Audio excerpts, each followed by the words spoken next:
네, 안녕하세요. 반갑습니다.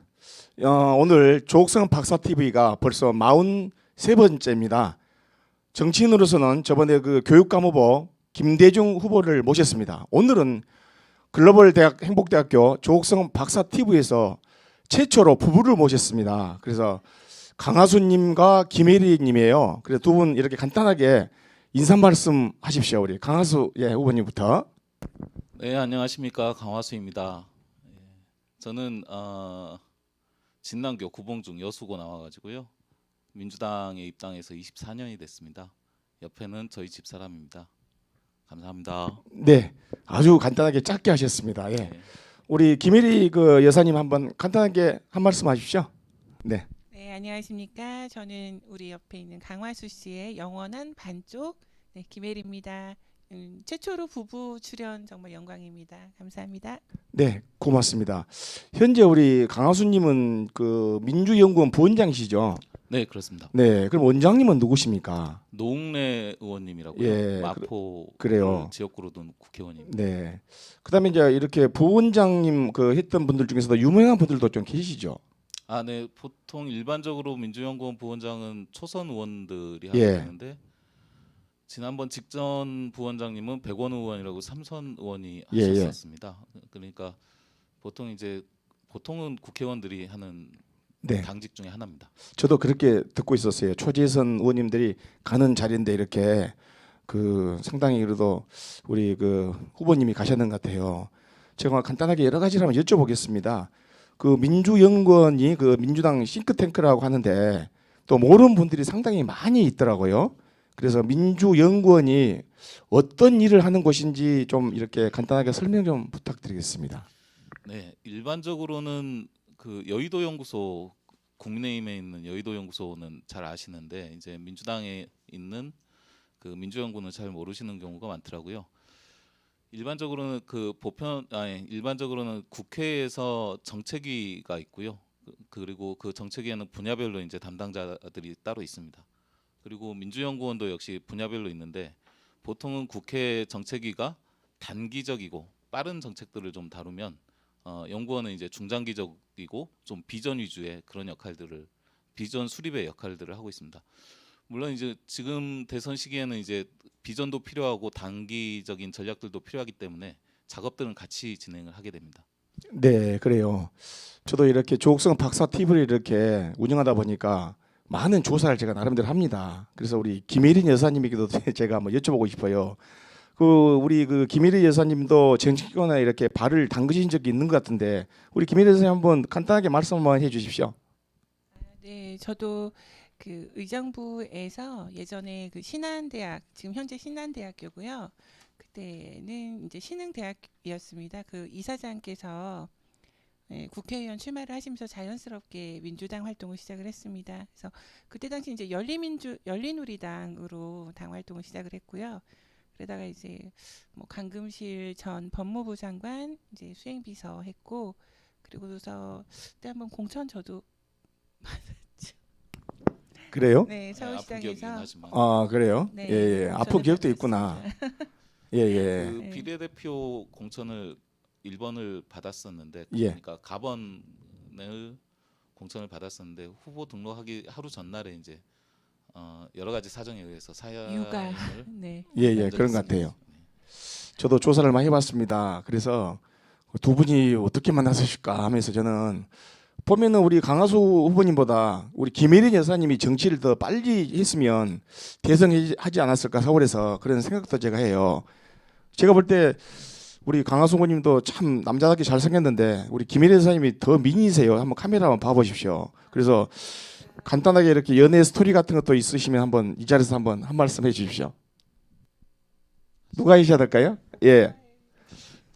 저는 이제 국회의원 보좌관 생활을 6년 정도 했었는데요. 그 국회의원 보좌관 생활을 하면 기본적으로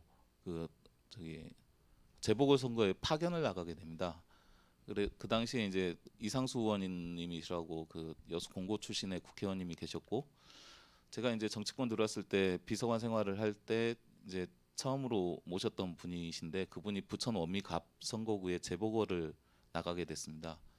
그 당시에 이제 저는 이제 상황실장이었었나 상황실장을 맡고 있었는데 이제 외부에서 지원 오시는 도당에서 또 보내시는 분들, 중앙당에서 오시는 분들이 많습니다. 특히 재보궐선거여서 이제 실무 인력 지원들이 많았는데 그 당시 한 4, 50명 정도 지원을 나옵니다. 당직자들이 이제 지원을 나오는 거죠.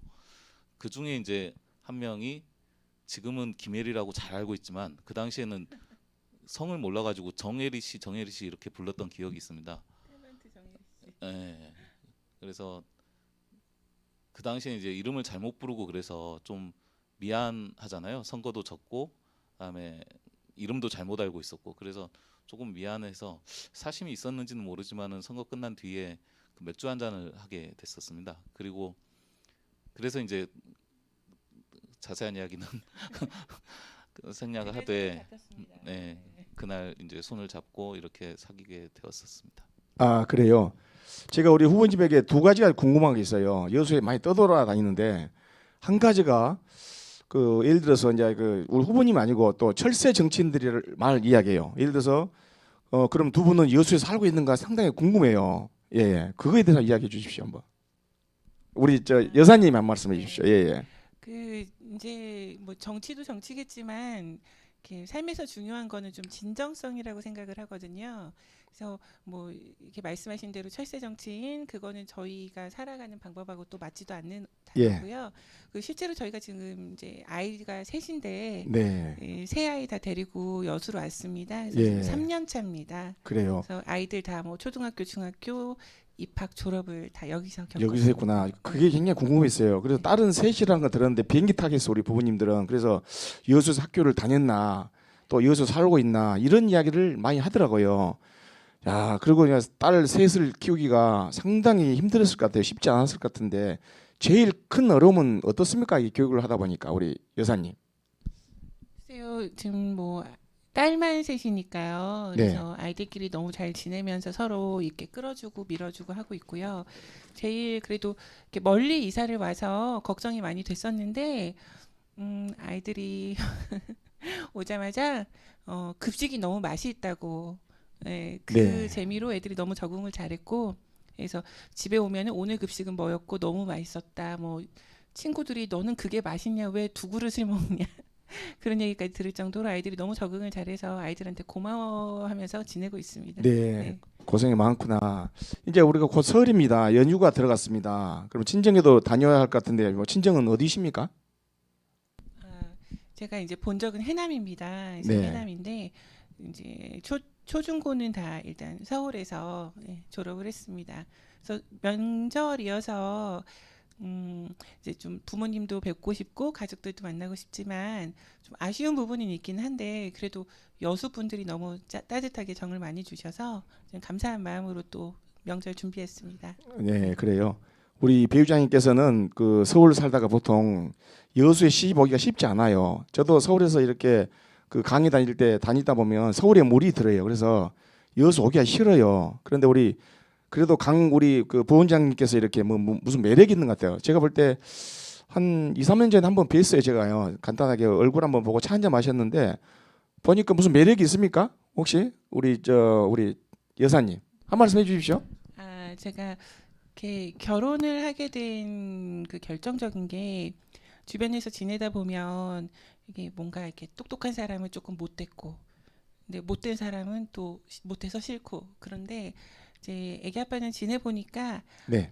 정말 이렇게 뭐 이렇게 일도 너무 잘하고 똑똑한데 되게 좋아하시네요. 계속해. 그래서 일도 너무 잘하고 이제 똑똑하고 근데 알고 보니 너무 선한 사람이구나라는 생각이 들어서 결혼을 결심했었습니다. 그래도 매력이 있다면 한두 가지는 이야기를 서너 가지 해야죠. 한번 이 자리에서 한번 우리 애청자 여러분들에게. 네, 예. 일단 얼굴이 그래도 눈도 자신감 한번 있게 카메라 쭉 펴보세요. 보여드려야죠. 카메라 보시고요. 네, 예. 일단 얼굴. 아, 네, 제 얼굴. 스타일입니다. 네, 아, 진짜예요? 네, 얼굴이 예. 모든 걸 끝냈습니다. 네, 감사합니다. 예. 그리고 우리 배우장님께서는 오늘 웃음이 아주 그 미소 천사네요. 또 대학을 이화여대를 졸업하고 또 이화여대 신학대원까지 마치셨어요. 요즘 그 국민의힘 대선 후보자인 윤석열 씨가 요즘 많이 나오더라고요. 그 배우자 김건희 씨 있잖아요. 요즘에 무슨 논란도 많이 있고 그러는데 저는 실은 무소속입니다. 그래서 제가 나중에 국민의힘에서 또 이렇게 후보가 나오면 또 이야기를 할 것입니다만 제가 궁금한 게 하나 있어요. 이런 분이 예를 들어 이런 영부인이 되는 것에 대해서 또 어떻게 생각하신가 또 여러 가지 좀 궁금해요. 또 이재명 또 부인에 대해서도 이야기하겠지만 한번 여쭙고 싶어요. 누가 대답해야 될까요? 예, 우리 예, 괜찮아요? 네. 예, 오늘 뭐 허심탄회하게 이야기하십시다. 같이 하세요. 뭐 개인적으로는 네, 이게 뭐 사주라든가 풍수라든가 그게 우리나라 좀 전통의 문화적인 요소가 있습니다. 그리고 두 번째는 그 어떤 사람이든 불안하거나 두려운 순간이 있잖아요. 그래서 그럴 때는 이게 뭐 사주도 볼 수 있고 내 미래가 궁금하면 볼 수도 있고, 그러니까 일종의 뭐랄까 위로가 되는, 위안이 되는, 힘을 주고 용기를 주는 그런 짧은 순간이라고 생각을 합니다. 그런데 너무 우속에 의지를 한다면 개인적으로는 이렇게 본인의 의지가 약한 것 아닐까? 네, 자아가 강한 자아가 아니지 않을까? 그런 생각이 좀 들어서 우려스러운 부분은 있습니다. 그래요. 저도 한 말씀 드리면은 보통 정치인들이 그 점쟁이, 한마디로 점쟁이들 찾아가지고 저기 그 점을 치는 경우가 많죠. 당선될지 안 될지에 대해서 이렇게 물어보시는 경우가 많은데, 뭐 저는 기본적으로 정치의 한 영역은 미래를 만들어간다라는 만들어가는 그 미래를 만들 줄 알아야 된다라고 생각됩니다. 그래서 내 미래가 어떨까, 또 우리 지역 사회나 우리나라의 미래가 어떨까를 남들한테 묻는 거는 그건 정치인으로서의 자격이 없는 거 아닌가, 이런 생각을 좀 합니다. 그래서 실제로 이제 선거 나가고 선거 정치판에 있다 보면은 이런 점장이들 많이 찾아오시고 뭐 꿈을 어떻게 꿨다는 등 뭐 사주 보니까 어떻다라고 하시는 분들 많은데, 저는 솔직히 그 다 물리쳤습니다. 일부러 뭐 나가셔서 뭐 또 안 좋은 말씀 많이 하시고 그러시던데, 근데 저는 기본적으로 정치인은 미래를 만들어가는 사람이고, 그 본인이 그 만들어갈 미래를 예측하지 못한다면 그건 정치인으로서 자격이 없다, 이렇게 좀 강하게 좀 보고 있습니다. 예, 그래요. 우리 내 고향 여수도 우리 그 종고사 밑에 그 공고 밑에 그 고목길을 보면은 저는 이게 뭔가 그랬어요. 그래서 택작궁 신사 그래서 택작궁 신사가 누군가 그랬는데 택일, 장명, 공합, 뭐 오늘의 신수, 사주 이런 거 보잖아요. 그래서 실은 저도 교회 집사입니다마는 뭐가 잘 안 풀릴 때 한번 가봐요. 그래서 점을 보는데 저는 이 종이 위에 점 이렇게 생각하는데 일반인들이 고민이 많이 있을 때 저도 VIP를 모시고 한 번씩 이렇게 보면은 교회에 이렇게 장로님이나 권사님이라도 그 좀 힘들다 그럴 때는 점집에 가더라고. 그래서 뭐 신년 운수 같은 거 봅니다마는 종종 저도 점을 한 번씩 가끔 봐요. 그래서 4년 전에는 제가 나로도 있잖아요. 나로도의 그 스님에게 가서 점을 봤는데 99.9% 맞더라고요. 그러니까 야 신기하더라고. 그런데 이제 보통 사주도 보고 그러지 않습니까? 그런데 이런 것도 문제가 있다고 혹시 두 분은 생각하십니까? 어떻습니까? 그러니까 그건 재미로 좀 보는 영역하고요. 그걸 이제 적극적으로 정치나 아니면은 본인의 정치 활동에 대해서 적용하는 부분은 좀 다르다고 봅니다. 그 이제 야 어떨 것 같니? 뭐 친구들끼리도 얼마든지 이야기할 수 있는 정도의 수준이라면 그건 이제 개인적인 수준의 문제고, 정치 지도자가 예를 들어서 대통령이라고 하면 그 나라와 민족의 운명을 결정하는 사람들인데, 그런 사람들이 점쟁이의 말을 듣고 한다는 건 문제가 있는 것이죠. 네, 새로 이제 지금도 새해이긴 합니다만은 새해가 돼가지고 올해는 일이 잘 될까 어떨까 이 정도야 뭐 저기 얼마든지 개인적인 차원에서야 용인이 가능한 부분이라고 생각됩니다. 네, 그래요. 가끔 저도 조옥성 박사 TV를 지금 한 2달 반 이렇게 유튜브를 생방송을 하는데 한 1,280명, 1,300명 정도 됐는데 가끔 그래요. 저한테 점쟁이처럼 물어봐요. 어이 조 박사 이번 대통령 누가 될 것 같아? 그러면 두 분 다 그냥 뭐 그냥 똑같으니까 난 중간에 찍은다라는데 가끔 그럴 거 아닙니까? 강 부원장 딱 이렇게 하면서 민주 그 연구원 부원장이니 더 잘 알 텐데 이번 대통령 누가 됩니까? 뭐 이재명 후보가 됩니까? 아니면 윤석열 후보가 됩니까? 이런 이야기 많이 나누지요. 그럴 때 어떻게 대답합니까? 저는 당연히 그 이재명 후보가 된다라고 답변을 그래요. 하고요. 또 실제로도 그럴 것 같아서 그렇게 답변을 합니다. 예. 요즘에 여론조사를 보면 참 힘들 것 같은데 제 생각은요. 저는 중립을 지킵니다만은 이재명 그 후보자가 상당히 어려울 상황에 처해 있는데 민주당에서는 지금 뭐 오늘까지 봐도 역전할 전략을 갖고 있습니까? 그 뭡니까? 여론조사의 또 전문가 아닙니까? 한번 네. 여기서 한번 이야기 해 주십시오. 그러니까 모든 선거가 이제 몇 가지 변곡점들이 있습니다. 확 이렇게 뒤집어지는 경우가 있는데 지금 지난 총선에도 지난 대선에서도 마찬가지였습니다만은 TV 토론에서 좀 결정나지 않을까라고 생각이 들고요. 또 내부적으로는 우리 민주당을 고정적으로 지지했었던 분들의 결집이 되지 않고 있는 문제, 이 문제는 물론 이제 당에서도 저기 노력을 많이 해야 되겠습니다만은 그 시간이 가서 이제 그 결집되는 시기들이 다 있습니다. 그 결집되는 시기와 계기들이 있는데 그런 계기를 언제 마련하고 또 언제 저기 결집이 될지 거기에 따라서 이제 지지율은 변화가 있을 거다라고 생각이 들고요.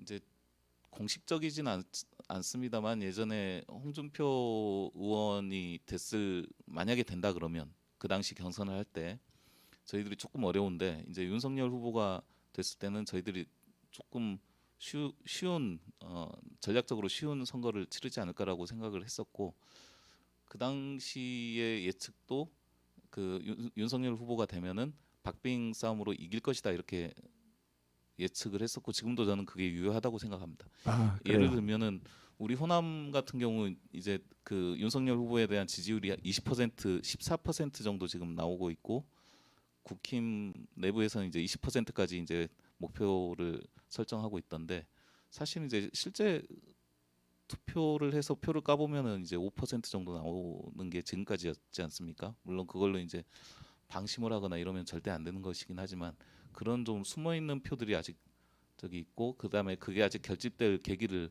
당에서 아직 마련하지 못했다 이렇게 저는 생각하고 있습니다. 네. 보통 우리가 그 보면은 보통 시민들이나 국민들은 이 청와대 같은 데는 한 번도 안 가봅니다. 저는 국회의사당은 뭐 10번 이상 가봤습니다만 평통 활동할 때 우리 강 그 부원장님은 노무현 정부와 문재인 정부 때 조사를 해보니까 청와대에서도 이렇게 근무한 경력이 있더라고. 근데 어떤 자리에 있었습니까? 청와대 정책실의 정책조정 행정관을 했었고요. 그리고 문재인 정부에서는 국가안보실의 평화기획, 군축하고 평화기획을 담당했었습니다. 그렇게 2번 근무를 했었습니다. 아, 그래요. 그러면 청와대에 이렇게 근무하는 일이 일반 국민들은 잘 몰라요. 그런데 청와대가 이렇게 일이 많습니까? 그래서 사실은 저기 2번씩 근무를 안 하려고 하고요. 청와대에서도 좀 쉬운 자리가 있고 좀 어려운 자리들이 있습니다. 그러니까 쉬운 자리는 다들 어렵고 중요한 자리긴 하지만 총무 쪽이나 이제 좀 그 루틴한 정해진 일들을 하는 데는 굉장히 좀 쉬운데 정책을 기획하거나 없는 걸 만들어내는 부서는 되게 힘들거든요. 그래서 사실은 이제 그 굉장히 빨리 늙습니다. 나이가 빨리 들어요. 그래요? 네, 굉장히 나이가 빨리 드는데 예를 들면 이제 새벽 5시 정도에 출근을 해가지고 그때부터 대통령님 업무 보고 자료를 준비를 하니까 일일 업무 보고를 전방에서 무슨 일이 있었는지 안보실에 있었을 때는요. 전방에서 무슨 일이 있었는지 국내에서 무슨 일이 있었는지 또 외교 파트에서 국외에서 또 미국 대통령이 무슨 발표를 하는지 미국 대통령이 언제 심지어는 언제 일어난지까지를 정리를 해가지고 그 회의에 올려야 되는 자료를 먼저 만들어야 되니까 그게 이제 새벽 일정입니다. 그 새벽이 끝나면 사실 밖에서는 점심 먹을 기분인데 자기 기분상으로는 점심 먹을 때쯤 됐는데 이제 빠른 아침 식사를 이제 시작하는 거거든요. 끝나고 나면은 또 그 일상적인 일과 업무로 이렇게 쭉 가니까 그러니까 새벽 5시, 6시부터 시작해가지고 하루 12시간 이상을 꼬박 일만 하는 경우거든요. 그래서 네. 거의 친구들이 전화를 해도 전화를 못 받는 건 기본이고 만날 시간도 없고요. 또 그렇게 만나가지고 뭐 저녁 자리라도 한번 하면 그 다음날 출근이 되게 힘드니까 네. 출근도 힘들고 저기 답변하는 것도 또 그 자료 만드는 것도 힘들고 이러니까 거의 사생활이 없게 지내게 됩니다. 그런 네. 부분들이 좀 애로사항 중에 하나입니다. 그리고 우리 강 부원장님은 그 노무현 대통령과 문재인 대통령을 두 분을 이렇게 다 모셔봤잖아요. 잘 아실 텐데 두 분의 그 성격은 어떻습니까? 어떤 분입니까? 정확히 일화로 말씀드리면 두 분 다 수행 비서한테도 반말을 절대 안 하시는 분들입니다. 그 노무현 대통령님은 자기를 이제 주식회사의 이제 대표이사로 비유를 하면서 지금 얼른 떠오른 거는 주식회사의 대표로 비유를 하면서 자기 주주들한테 어떻게 반말을 하고 하대를 할 수 있냐 이렇게 말씀 많이 하셨거든요. 그래서 심지어는 그냥 다른 식구들도 아니고 그 한 5년 6년 이렇게 같이 하다가 청와대 들어왔던 수행 비서들한테도 함부로 이렇게 말씀을 안 하시는 경우가 있고요. 또 반대로 반대인 경우도 있습니다. 그 수보회의 때 뭐 저기 그 특정인을 말씀드리진 못하겠습니다만 업무를 잘 못한 공무원들이나 참모들에 대해서는 그 자리에서 엄청나게 이제 깨놓는 경우도 있습니다. 그러니까 양쪽 모습을 다 가지고 계신 분들인데 밖에서 보실 때 모습하고 비슷하게 깨놓습니다. 엄청나게 깨놓는 경우가 있고 그리고 그 다음 날 바로 인사조치 하실 때도 있고 반면에 이제 문재인 대통령님 역시도 이제 그 보좌진들이나 이제 장관들이나 아니면 아무리 나이가 낮아도 나이가 어려도 한국 정서하고 다르게 전혀 하대를 하거나 이러시진 않는 전형적인 양반 스타일이시고 밖에서 저는 깜짝 놀랐는데 밖에서 생각하시는 것보다 대통령님이 아시는 게 훨씬 많습니다. 그래서 뭐 왜 이런 걸 안 하냐 저런 걸 안 하냐라고 정치권에서도 말씀들을 많이 하시는데 사실은 그 내용들을 이제 다 꿰고 있는 경우가 많거든요. 그래서 보고를 들어가면 되게 놀라서 나오는 경우가 많습니다. 그러시고 또 성격도 완전히 양반이시고 예전에 문재인 대통령 같은 경우 민정수석 때 특정인을 말씀드릴 수는 없는데 아무튼 좀 부당한 청탁이 있으면 바로 의자를 돌려주셔가지고 대꾸도 안 하시고 잘 가란 인사도 안 하시고 그럴 정도로 그 저기 강하신 분이거든요. 거기에 비하면 노무현 대통령은 조금 유하면서도 사람들을 조금 살피는 뭐 그런 스타일이시고 그래서 같은 점도 있고 또 다른 점도 있고 이렇게 좀 정리할 수 있을 것 같습니다. 약간 네. 두서가 없는데 그 일화를 생각해 보시면 그 대통령들의 성격을 좀 아실 수 있을 것 같아서 말씀드렸습니다. 예, 예. 엊그저께 보니까 그 여수의 여론조사 나오더라고요. 그런데 우리 강 부원장님이 그 이름이 나오더라고요. 혹시 뭐 여수 시장 출마를 결심하신다요? 혹시 출마 선언하시게 되면 언제쯤이나 하고 싶습니까? 계획 있습니까?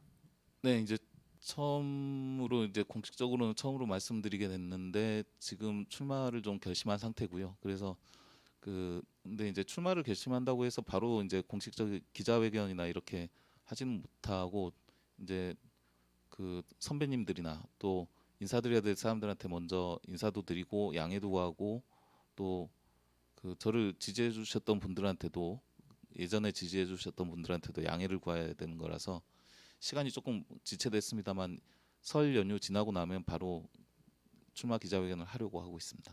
네, 그래요. 저도 이제 여수가 고향이다 보니까 관심이 많이 있습니다. 그다음에 뭐 남녀를 떠나서 그 정치에 관심이 있어야지 삶이 또 바뀌어집니다. 그래서 여수의 가장 큰 현안이 무엇이라고 생각합니까? 뭐 인구 감소라든가 뭐 박람회 그 사호 활용이라든가 경도 해양 관광 개발이 있는데 이런 거에 대해서 한번 여쭈고 싶어요. 예. 너무 머릿속에 스쳐가는 생각들이 너무 많은데 우선은 인구 감소 부분은 뭐 정주 여건 문제다라고 이제 정말 퉁쳐서 이야기를 하긴 하는데 이게 이제 한두 가지 요인으로 결정되는 게 아니어가지고 굉장히 복합적인 요인들이 있습니다.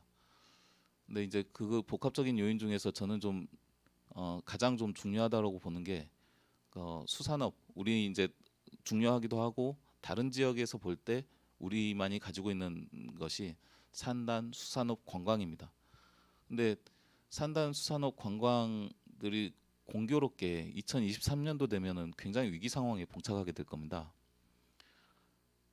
산단 문제는 탄소세가 부과가 되고요. 탄소세 문제가 이제 당장 기업들은 이제 탄소세를 걱정할 시기고 탄소 중립으로 오기 위해서는 광양제철 같은 경우는 30조 내지 40조 원을 들여가지고 정부 계획대로 따라오려면 그렇게 지금 되어 있는 상황이고 기본적으로 석유화학을 중심으로 해서 산단이 발전되다 보니까 탄소세가 도입되면은 기본적으로 시장 환경이 완전히 바뀌게 됩니다. 그러면 산단의 역할이 완전히 바뀌어야 되는 시기고 그게 2023년도부터 도입되는 탄소 국경세, 탄소세의 문제가 이제 산단에는 크게 영향을 줄 것이고 우리 일본에 있는 후쿠시마 원전 오염수가 또 내년부터 방류가 시작됩니다.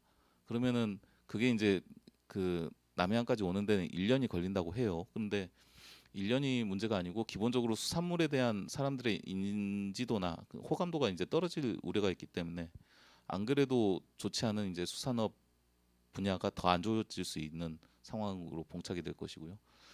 코로나가 풀리면 관광 인구가 많이 줄어들 것입니다. 그것도 2023년도 정도부터는 여수의 위기로 오지 않을까 이렇게 생각되면서 그 세 가지를 좀 중요하게 보면서 정책들을 좀 만들어가고 있습니다.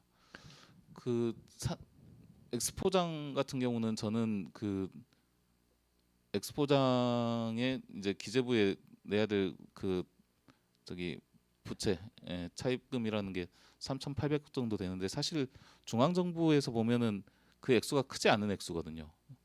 이를테면 전투기로 치자면 전투기 2대 값밖에 안 되는 완전 무장한 전투기 2대 값밖에 안 되는데 그걸 갚겠다고 좀 미리 서둘러 가지고 뭔가를 준비하는 건 좀 맞지 않다라고 생각이 들고 개발할 게 없으면 지금처럼 두거나 아니면은 시에서 매입을 해서 장기로 한 100년 정도 100년이나 사실은 부모 그 중앙 정부는 부모라고 칠 수 있고 또 지방 정부는 이제 자녀라고 칠 수 있겠는데 자녀가 부모한테 빌린 빚을 굳이 뭐 또 갚아야 되냐 이런 문제도 있는 것이고 그래서 시에서 좀 책임을 지고 당장 개발할 게 없으면은 지금처럼 놔두고 좀 아이디어가 만들어지면 그때 가서 뭔가 그 엑스포장의 운명을 좀 결정하는 그런 결정을 해도 늦지 않다 이렇게 좀 생각하고 있습니다.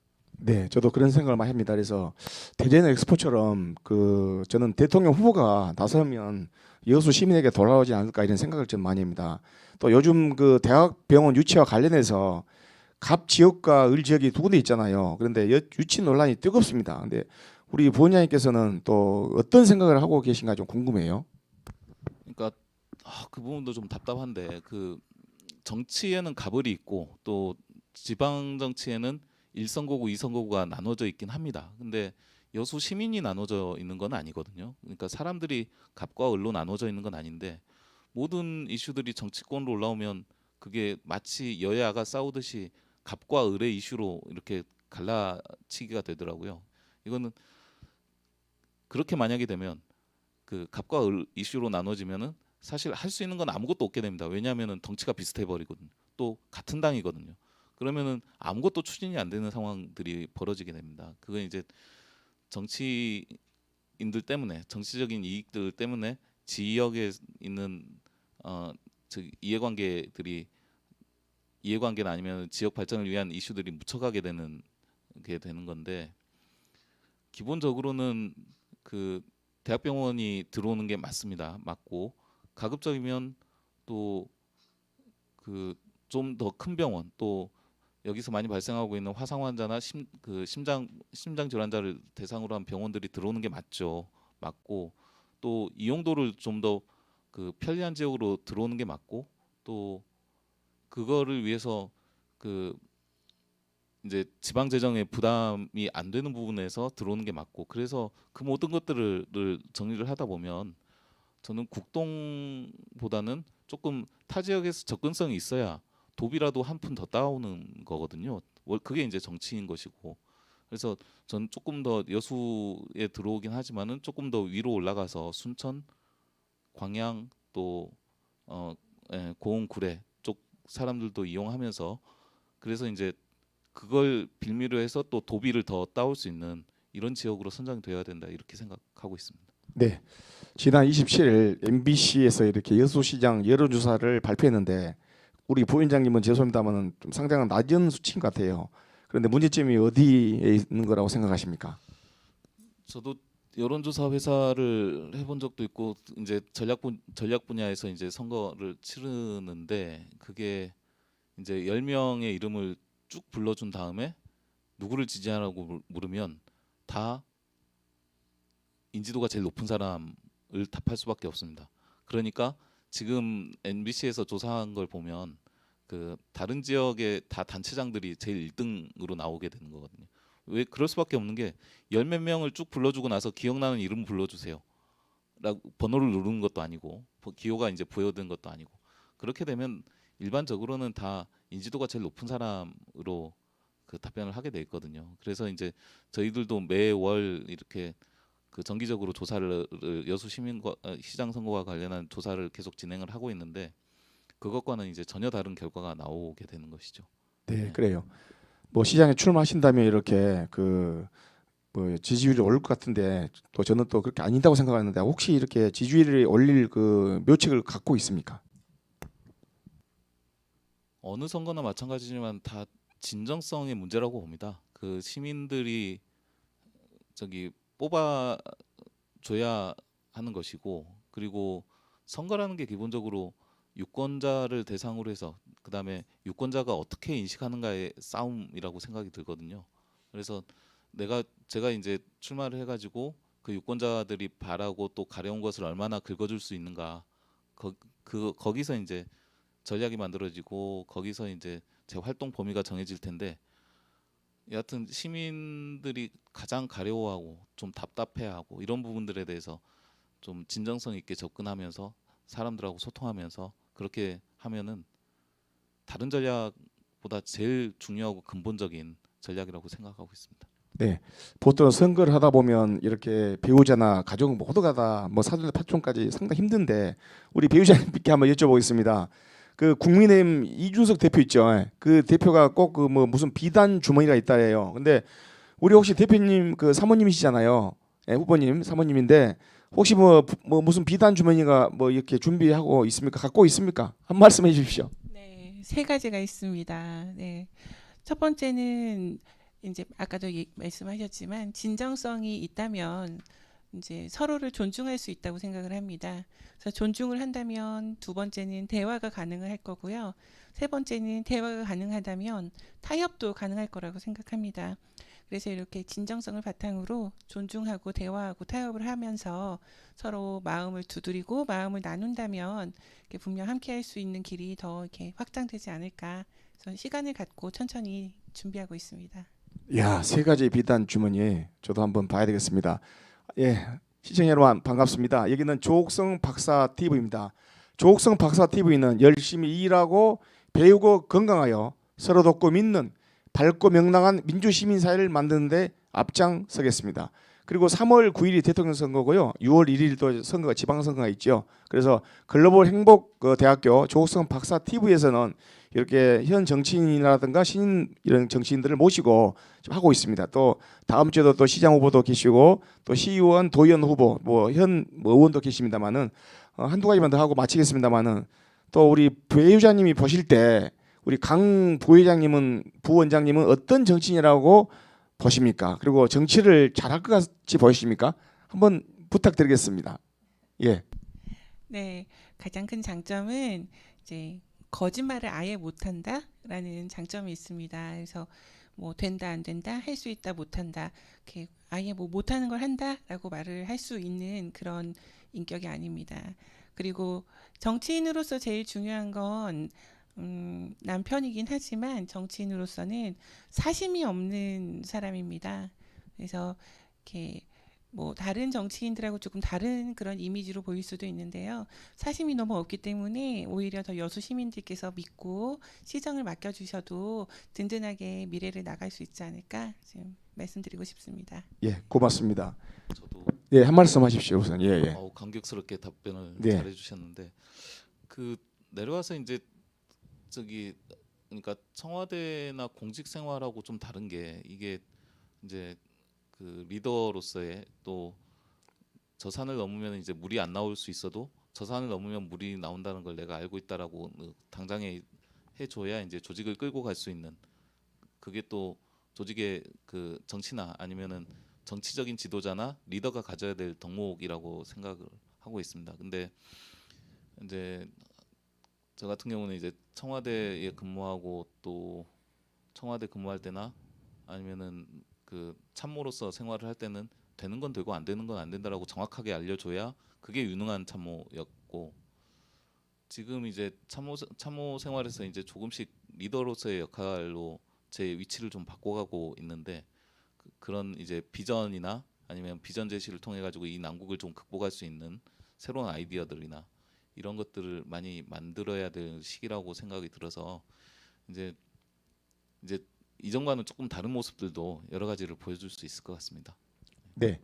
우리 사모님하고 뭐 10분 전에 차를 한잔 마셨는데 우리 그 남편은 그 시장을 하면 잘할 것 같다 그래요. 국회의원보다. 그런데 또 시장 선거가 떨어지면 가끔 그래요. 시민들은 또 강하수 후보님이 국회의원 하지 않을까 이런 생각도 좀 합니다만은 어려운 질문이죠. 그런데 그거에 대해서는 뭐 이야기를 좀 어떻게 올인하실 겁니까? 네, 당연히 올인을 하고요. 선거가 생각보다 어려운 일입니다. 왜냐하면 사람들하고 많이 사귀고 부대끼고 또 그 부대낌이 이제 같은 그 여러 종류의 정말 다양한 사람들을 만나가지고 이야기를 들어야 되고 그 이야기들에 대해서 또 인내를 해야 될 것들도 많고 네. 또 들어서는 또 듣고 나서는 여러 가지 정책 대안들도 밤에는 생각하고 정리하고 그걸 또 발표를 해야 되는 어려운 작업들이거든요. 그래서 당연히 지금 선거에 집중을 당연히 해야 되는 것이고 또 차후에 만에 하나이겠지만 네. 만에 하나이겠지만 뭐 저기 그 결과가 좋지 않으면은 다음 기회에 또 한다. 저는 그렇게는 생각 안 하고 있습니다. 예. 아, 이번 마지막으로. 네, 예, 그렇습니다. 예, 그래요. 이 선거 때 이렇게 저도 후보님 몇 번 만났습니다만은 지금 겨울이 참 춥잖아요. 또 3월 되면은 그 봄이잖아요. 그래서 봄을 믿는 자보다는 봄을 느끼는 자가 행복하고 또 봄을 느끼는 자보다는 봄을 노래하는 자가 더 행복하다 합니다. 그래서 마지막으로 이렇게 그 두 분, 우리 강 그 부원장님하고 그 우리 여사님 있잖아요. 시민들, 국민들에게 한 마디씩 좀 인사말 좀 굵게 해도 괜찮습니다. 부탁드리겠습니다. 우리 예 여사님부터 하십시오. 저는 딱 5글자. 네. 네. 사랑합니다. 네, 감사합니다. 예, 고맙습니다. 우리 후보님. 저도 딱 5자로 존경합니다 하고 싶긴 한데 네. 그 이제 다양한 현장에서 지금 이제 이제 선거를 준비하고 있으니까 정말 다양한 현장에서 그 만나 뵈게 될 것입니다. 예, 그때 저의 진정성을 좀 보여드리고 싶고 또 진심으로 제가 할 수 있는 범위 내에서 정책적인 대안도 만들고 또 대화들을 나누면서 어려움도 좀 듣고 그 어려움을 해소할 수 있는 여러 가지 방법들을 찾으려고 노력을 할 것입니다. 항상 존경드리고요. 사랑합니다. 네, 고맙습니다. 오늘 이렇게 두 분을 그 어렵게 모셨습니다. 그런데 우리가 한 달 반 전에 약속을 했었습니다. 그래서 어제 답을 주시더라고 그래서 아, 약속을 잘 지키시는구나. 저는 처음에 여기 안 나오실 줄 알았어요. 한 달 반 전에 약속을 해서 제가 스케줄을 다 잡아놓거든요. 야, 정말로 약속을 잘 지키는구나 이렇게 생각하고 조옥성 박사 TV 이렇게 출연해 주신 이 두 분에게 다시 한번 고맙다 말씀을 드리면서 조옥성 박사 TV 하잖아요. 이렇게 사랑합니다 하면서 손 흔들면서 마치겠습니다. 예, 마이크 잡으십시오. 예, 조옥성 박사 TV 하잖아요. 사랑합니다 하면서 손 흔들면 되겠습니다. 조옥성 박사 TV 사랑합니다. 고맙습니다.